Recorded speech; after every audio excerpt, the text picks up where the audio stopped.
Hello there everyone. This segment of the training is how to do a home party or tea party.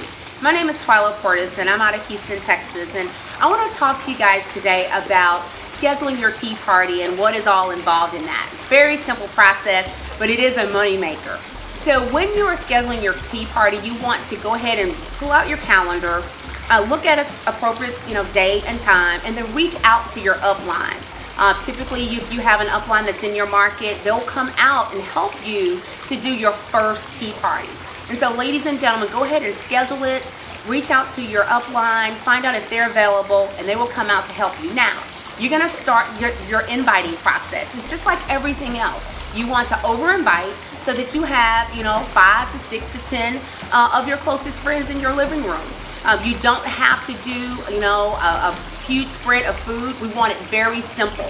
We want something dry and something wet. Of course, your IASO tea is your wet.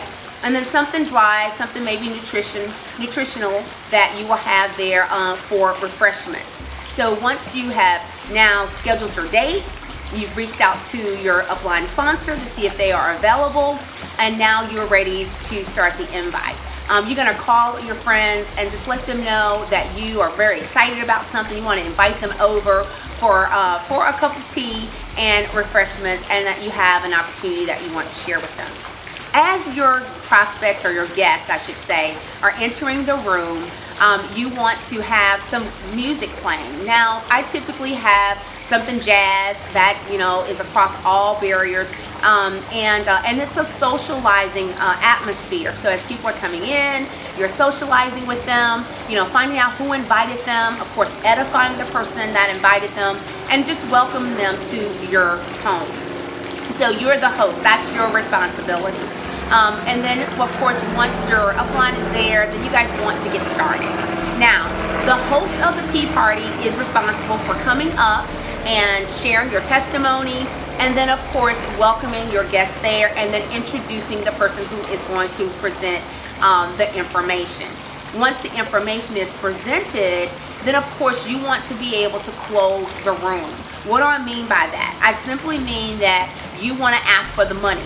Typically what happens a lot of times at tea parties is that you will present the information and then you'll thank everybody for coming, and you forget to ask for the money, which is the reason that the people are there, so that you can obviously share the products or sell the products and or the opportunity.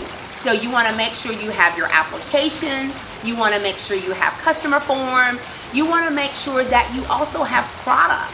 That's a huge part of being able to host your very own tea party, is having product on hand. And so at the very end, you'll close and just obviously share with individuals the paperwork. Some people are going to take, some people are going to be your customer, and then some individuals are going to be a distributor. And so it's very simple, guys, to do a tea party. And I hit on some points in today's video. Is just really to give you an overview. Your tea party is very, very important, but it doesn't take a lot of work.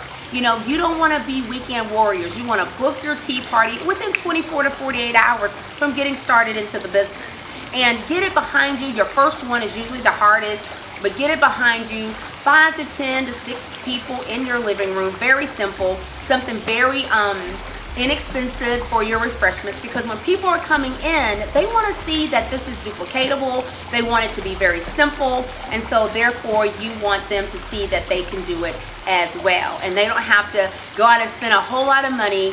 It doesn't take a whole lot of time, and you can book 2 to 3 tea parties in a week.